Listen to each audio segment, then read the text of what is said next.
जिल्हा परिषद प्राथमिक शाळा तडवळे येथे 80वा स्वातंत्र्य दिन अत्यंत उत्साही आणि देशभक्तीपर वातावरणात साजरा करण्यात आला।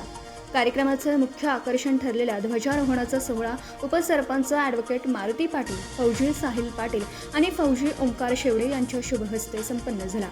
झेंडावंदनानंतर शालेय विद्यार्थ्यांनी अत्यंत सुरेल आवाजात वंदे मातरम, जन गण मन हे राष्ट्रगीत, राज्यगीत आणि ध्वजगीत सादर करून उपस्थितांची मनं जिंकली।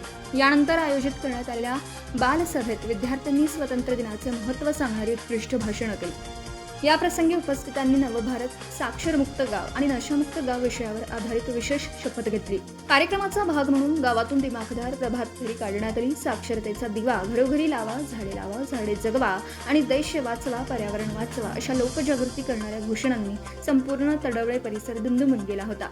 यावेळी सांगली जिल्हा परिषद मार्फत घेण्यात आलेल्या गुणवत्ता शोध परीक्षेत यश मिळवलेल्या विद्यार्थ्यांचा सत्कार करण्यात आला। संगीत कवायतीचं संचालन करण्यात आलं। या सोहळ्यास सरपंच प्रियंका पाटील, शाळा व्यवस्थापन समितीचे अध्यक्ष गणेश गायकवाड, मुख्याध्यापक मोहन पवार, शिक्षिका गौरी गायकवाड, शिक्षक प्रकाश यादव यांच्यासह नारायण सुतार, विजय पाटील, जालिंदर पाटील, विकास माने, बाबासो कांबळे, श्रीकांत पाटील, अमोल पाटील, स्मिता पाटील, सुमित्रा पाटील, अंगणवाडी सेविका अनुराधा पाटील, सुनीता चव्हाण, अरुणा पाटील, सर्व ग्रामस्थ, शाळा व्यवस्थापन समितीचे सदस्य, पालक व विद्यार्थी मोठ्या संख्येने उपस्थित होते।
आपण पाहत आहात भास्कर पब्लिकेशन प्रस्तुत BBL मराठी, बातमी निपक्ष, सदैव दक्ष।